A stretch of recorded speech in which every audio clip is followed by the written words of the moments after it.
எல்லோருக்கும் நமஸ்காரம். இன்றைக்கி நம்ம பார்க்க போகிற வாசகம் நேரம் மெதுவாக நகர்கிறது, ஆனால் விரைவாக செல்கிறது. Time moves slowly but passes quickly. இந்த வாசகம் காலத்தோட தன்மையை முழுசாக நம்மளை பார்க்க வைக்கிற ஒரு வாசகம். அது மட்டும் இல்லை, it encapsulates the paradoxical nature of our perception of time.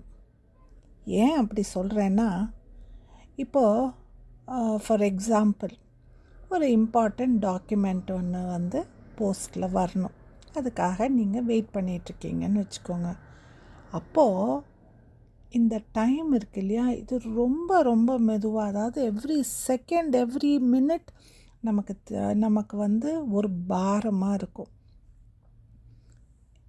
நம்ம ஒரு டாக்டர்ஸ் அப்பாயின்மெண்ட்டுக்கோ இல்லை ஒரு எக்ஸாமினேஷன் ரிசல்ட்டுக்கோ நம்ம வெயிட் பண்ணுறச்சையும் பார்த்தா இந்த டைம் ரொம்ப ரொம்ப ஸ்லோவாக மூவ் ஆகிற மாதிரி நமக்கு தோணும்.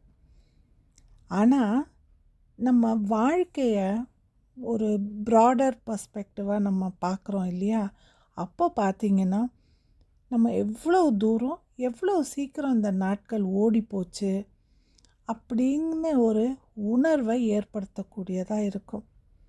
அதுதான் காலத்தின் தன்மை. அந்த காலத்தோட தன்மையை தான் நமக்கு எப்போவுமே ஒரு சினிக்கலாக பார்க்குறதுக்கோ இல்லை ஒரு ஆச்சரியமாக பார்க்குறதுக்கோ இல்லை அது ஒரு பெரிய விடுகதை மாதிரி நமக்கு தோன்றத்துக்கோ இல்லை அதை தத்துவமாக பேசுகிறதுக்கோ நம்மளை தோன்ற ஒரு விஷயமா இருக்குது. இப்போ இந்த ரெண்டு பார்ட்டியும் எடுத்துக்கலாம். Time moves slowly and time moves quickly. இது ரெண்டையும் பார்த்தோன்னா நம்ம எப்பெல்லாம் நேரம் மெதுவாக நகருது அப்படின்னு நம்ம பார்க்குறச்ச it is always a subjective experience. ஆனால் எப்பெல்லாம் காலம் வேகமாக மூவ் ஆகுது அப்படின்னு நினைக்கிறோமோ அது ப்ராட் பேஸ்டாக இருக்கும். அடுத்தது இந்த காலம் ரொம்ப மெதுவாக போயிட்டுருக்கு அப்படிங்கிறது it is just a moment of intense focus. அதாவது ஒரு பர்டிகுலர் விஷயத்தில் அது அந்த மொமெண்ட்டுக்கு மட்டும்தான். அது ரொம்ப தீவிரமாக நம்ம அதை கவனிக்கிறச்ச இந்த டைமுங்கிறது ரொம்ப ஸ்லோவாக போகிற மாதிரி இருக்கும். ஆனால் அதே வேகமாக அது போகிறச்ச ஒவ்வொரு பீரியட் ஆஃப் டைம் அது ரொம்ப சப்ஜெக்டிவாக இருக்காது. எப்பெல்லாம் நமக்கு ஒரு டிஃபிகல்ட்டான ஒரு சிச்சுவேஷன் இருக்கோ அப்போல்லாம் காலம் ரொம்ப மெதுவாக போகிற மாதிரி இருக்கும். நம்ம டே டு டே ஆக்டிவிட்டீஸ் நம்ம பார்த்துட்ருக்கோன்னு வச்சுக்கோங்க, அப்போ நாட்களும் வாரங்களும் மாதங்களும் ரொம்ப ஃபாஸ்ட்டாக போகிற மாதிரி இருக்கும். நமக்கு அதே மாதிரி பிடிச்சதை நம்ம பண்ணுறச்சையும் காலம் ரொம்ப வேகமாக போகிற மாதிரி இருக்கும். இந்த காலம் மெதுவாக போகிறது அது ஒரு இன்சிடெண்ட்டை ரிலேட் பண்ணின ஒரு விஷயம். It is incident related. ஆனால் இந்த காலம் எப்பெல்லாம் வேகமாக போதோ அது ஒரு பீரியடோ இல்லை அது ஏஜ் ரிலேட்டடாக இருக்கிறச்ச நம்ம இதை வேகமாக போகிறத பார்க்கலாம். அதனால் காலங்கிறது நம்ம வாழ்க்கையோ நிகழ்வுகளோ அது ஒத்தது மட்டும் கிடையாது. இந்த காலங்கிறது ஒரு உலகத்தின் நிலை, நம்மளோட இந்த பூமியோட நிலையை குறிக்கிறது. எப்படின்னு சொல்கிறேன்னா, ஃபார் எக்ஸாம்பிள் இப்போ நீங்கள் டிஃப்ரெண்ட் பிளானட்ஸ் எடுத்தீங்கன்னு வச்சுக்கோங்களேன், அவங்களோட டைம் ஜோன்ஸ், அவங்களோட டேஸ், அவங்களோட மந்த்ஸ், இயர்ஸ் எல்லாம் ரொம்ப டிஃப்ரெண்ட்டாக இருக்கும். அதை நம்ம எர்த்தோடு தான் நம்ம கம்பேர் பண்ணுவோம். ஃபார் எக்ஸாம்பிள் நம்ம பூமியில் 24 ஹவர்ஸ்ன்னு சொல்கிறோம். ஆனால் வீனஸில் ஒரு நாள் அப்படிங்கிறது 243 எர்த் டேஸாக இருக்குது. அதே இது நீங்கள் மார்ஸில் பார்த்திங்கன்னா அது 24 ஹவர்ஸ் 37 மினிட்ஸாக இருக்குது. இப்படி இந்த சுழற்சியை பொறுத்து, இந்த உலகத்தோட இந்த நிலையை பொறுத்து தான் நம்ம மற்ற பிளானட்ஸையே பார்க்குறோம். அப்படின்னா இந்த உலகத்தோட இந்த நிலை ரொம்ப ரொம்ப முக்கியமானது. அடுத்தது இந்த காலம்ங்கிறத நம்ம கடவுளோட ஒரு தாக்கத்தை குறிக்கிறதா நம்ம பார்க்கலாம். எப்படின்னு கேட்டிங்கன்னா, இப்போது இந்த உலகத்தில் படைத்தல், காத்தல், அழித்தல் அப்படின்னு இருக்குது. இந்த க்ரியேஷன் ஆரம்பிக்கிறது அது கடவுளோட அந்த சக்தியினால். when God's energy becomes very active, then we say creation happens. Whereas when God withdraws his energy, then we say destruction or dissolution happens. டைமோட அடுத்த characteristic it is a limiting factor for any living thing in this universe. எப்படின்னா, இப்போ இந்த காலத்தை வச்சு தான் நம்ம நிர்ணயம் பண்ணுறோம். எப்படி இந்த time it begins when there is birth and it ends when there is death. அப்படின்னா இந்த டைம் டிட்டர்மின் பண்ணுது. It is a limiting factor. It determines how long we live on this earth. So இந்த time இந்த பிறவியோட இணைந்து பயணம் செய்யக்கூடியது. And it at the same time it will limit the presence of the body on this earth. அதே இது ஒரு ஆத்மாக்கு நீங்கள் பார்த்தீங்கன்னா, ஆத்மாக்கு ஒரு பிறப்பும் கிடையாது, இறப்பும் கிடையாது. So it becomes independent of time.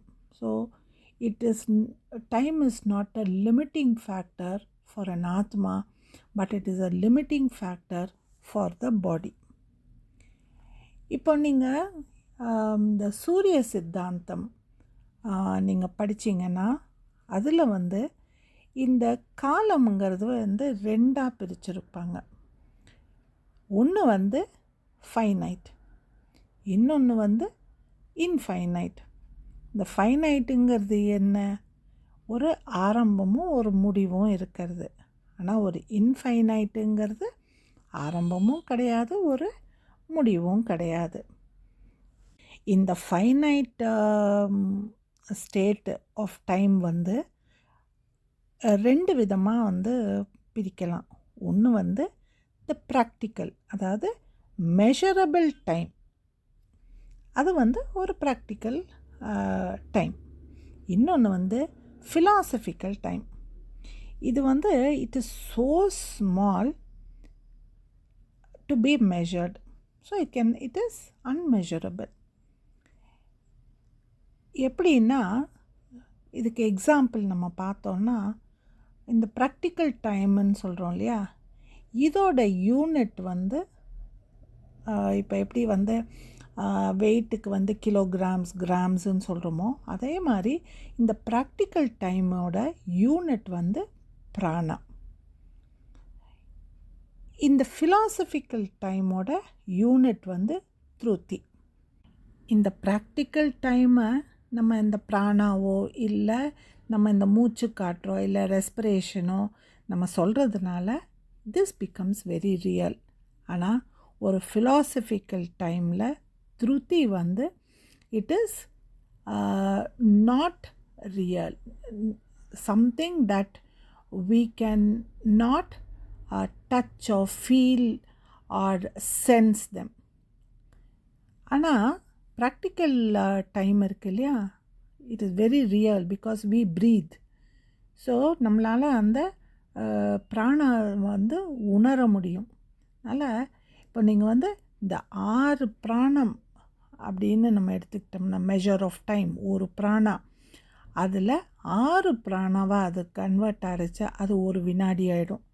இந்த வினாடி 60 வினாடி நம்ம எடுத்துக்கிட்டோம்னா அது ஒரு நாடி ஆகிடும். ஒரு அந்த நாடியிலேருந்து நம்ம ஒரு டே அண்ட் நைட் 24 ஹவர்ஸ் நம்ம எடுத்துக்கலாம். அப்புறம் அதுலேருந்து மந்த், அதுலேருந்து இயர், இப்படி அது நம்ம முன்னாடி அது பெருசாகிக்கிட்டே இருக்கிறத நம்மளால் பார்க்க முடியும். அப்படின்னா this prana is very very real. இன்னொரு கேரக்டரிஸ்டிக் இந்த டைமுக்கு இருக்குது அப்படின்னா தேர் இஸ் அ பேட்டர்ன். இந்த டைம் சைக்கிள் இருக்கு இல்லையா, இதில் ஒரு பேட்டர்னை நம்ம ஒரு சின்ன விஷயத்துலேருந்து பெரிய விஷயம் வரலையும் பார்க்கலாம். இப்போ ஃபார் எக்ஸாம்பிள் நம்ம இந்த டைம் ரிலேட்டடாக சொல்கிறச்ச சிருஷ்டி ஸ்திதி லயம்னு சொல்லுவோம். இந்த சிருஷ்டினா என்ன? க்ரியேஷன். இதை யார் கண்ட்ரோல் பண்ணுறா? பிரம்மா. ஸ்திதி அப்படின்னா என்ன? சஸ்டனன்ஸ். அதை யார் கவர்ன் பண்ணுறா? விஷ்ணு. லயம், லயம் டிசல்யூஷன். அதை யார் கவர்ன் பண்ணுறா? சிவா. அப்படின்னா இந்த திரிமூர்த்தி கான்செப்ட் அப்படின்னு நம்ம பாரம்பரியத்தில், நம்மளுடைய இந்த கல்ச்சரில், நம்மளோட இந்த பிலீஃப் சிஸ்டமில் நம்ம பார்க்குறச்ச இந்த திரிமூர்த்தியோட கான்செப்ட் எல்லா நிலைகளிலும் நம்மளால் பார்க்க முடியும். இன்னொரு எக்ஸாம்பிள் நம்ம பார்க்கணுன்னா, இப்போது காலம் அப்படின்னா என்ன? ஒரு நாள்னு வச்சுப்போம். இந்த நாளில் நம்ம காலை நேரம், அப்புறம் பகல் நேரம், அப்புறம் இரவு பார்க்குறோம். இதுவும் அந்த திரிமூர்த்தி கான்செப்டில் வந்துடும். அதே மாதிரி நம்ம வாழ்க்கையில் நம்ம சைல்டுஹுட், அடல்ட், ஓல்டேஜுன்னு பார்க்குறோம். இங்கேயும் அந்த திரிமூர்த்தி கான்செப்டு வருது. அதனால் சின்ன விஷயத்துலேருந்து பெரிய விஷயம் வரலையும் நம்ம பார்த்தோன்னா அது எந்த விதமான ஒரு விஷயம் நம்ம எடுத்துட்டாலும் அதில் ஒரு பேட்டர்ன் இருக்கும். அதே மாதிரி காலத்துக்கும் ஒரு பேட்டர்ன் உண்டு. அப்போது இதுவரையும் நம்ம பார்த்த இந்த டிஸ்கஷனில் நமக்கு 3 விஷயம் இந்த காலத்தை பற்றி புரியுது. ஒன்று, there is a pattern or a regularity. இந்த பேட்டர்ன் இருக்கிறதுனால தான் நம்ம காலை, மாலை, மதியம் அப்படின்னு சொல்கிறோம். அதே ஒரு பேட்டர்ன் இருக்கிறதுனால தான் நம்ம பிராணா, நாடி அப்படின்னு நம்ம சொல்கிறோம். அடுத்தது இட் இஸ் மெஷரபிள். எப்போ நம்ம அதை அந்த தன்மையை நம்மளால் ஒரு விதிக்குள்ளே அதை உட்படுத்த முடியுதோ தென் இட் பிகம்ஸ் மெஷரபிள். மூணாவது ப்ரெசிஷன். எல்லாமே ஒரு கோட்பாடுக்குள்ளே வர்றதுனால it is very very precise. அதனால் இந்த வாசகத்தில் வர்ற மாதிரி there is no such thing as moving slowly or fast. It moves with regularity. Then it is not real. That sometimes we feel it is moving faster or sometimes we moving slower. இந்த கான்செப்டை நம்ம இன்னொரு ஒரு டைரெக்ஷன்லேருந்து approach பண்ண முடியும். அது என்னன்னா, time as a coefficient of all consciousness. அதாவது நேரத்தை அனைத்து உணர்வுகளின் குணமாக பார்ப்பது. இதில் 2 இருக்குது. ஒன்று எக்ஸ்டர்னல் பர்செப்ஷன், இன்டர்னல் பர்செப்ஷன். நம்ம இதை பற்றின ஒரு விரிவான ஒரு அலசலை நம்ம இன்னொரு காலமோ டைமோ வர்ற ஒரு வாசகத்தின் மூலமாக இதை நம்ம பார்க்கலாம். ஆனால் இதுக்கு ஒரு ப்ராட் அவுட்லைன் மட்டும் கொடுத்துட்றேன். என்ன அது அப்படின்னு. இந்த எக்ஸ்டர்னல் பர்செப்ஷன்னு சொல்கிறோம் இல்லையா, அது இந்த விஷுவல் பர்செப்ஷன் ஆஃப் டைம். காலத்தை நம்ம பார்க்குற விஷயங்களின் மூலியமாக அறிந்து கொள்வது. இன்னொன்று இன்டர்னல் பர்செப்ஷன். இதில் there is no perception of time, but only perception of changes foreseen by the mind. அப்போது இந்த ரெண்டுக்குமான ஒரு தீவிரமான ஒரு அலசலை நம்ம கண்டிப்பாக மேற்கொள்ளணும். அப்போ தான் இந்த காலம் அப்படின்னு நம்ம பார்க்குற இந்த பேட்டர்னை, இந்த மெஷரை, இந்த ப்ரிசிஷனை நம்மளால் நல்லா உணர்ந்து நம்ம வாழ்க்கையில் நடக்கக்கூடிய நிறைய நிகழ்வுகளோட அர்த்தங்கள் நமக்கு புரிய ஆரம்பிக்கும். அதனால் இதை இன்னொரு ஒரு ஆடியோ மூலியமாக இதை கம்ப்ளீட்டாக நம்ம அனலைஸ் பண்ண பார்க்கலாம். அப்படி நம்ம அனலைஸ் பண்ணுறச்ச இந்த நாள் மட்டும் இல்லை, எல்லா நாளும் திருநாளே. நன்றி, வணக்கம்.